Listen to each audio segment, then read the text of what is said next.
কে gift করি। এবার তোমরা অনেকেই জানতে চাইবে ফোনটার নাম কি আর দাম কত নিয়েছে। ফোনটার নাম হচ্ছে রেডমি P1 আর দাম ছিল ফ্লিপকার্টে 15,999 টাকা, কিন্তু আমি ডিসকাউন্টে 15,107 টাকায় পেয়েছি।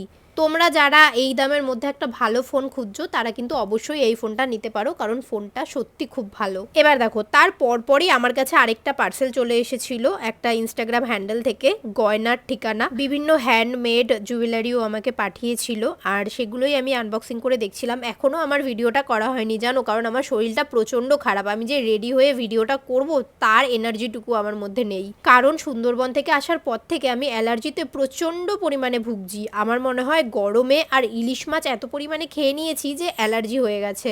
নর্মালি কিন্তু আমার ইলিশে একদমই অ্যালার্জি নেই, কিন্তু অতিরিক্ত পরিমাণ খাওয়া হয়ে গেছে। চিংড়ি মাছে অ্যালার্জি ছিল, চিংড়ি মাছটাও খেয়েছিলাম ওখানে গিয়ে আমি। আর এই অ্যালার্জি থেকে ঠান্ডা জ্বর প্রায় এই 2 সপ্তাহ ধরে আমি ভুগছি। কি আর করা যাবে, এই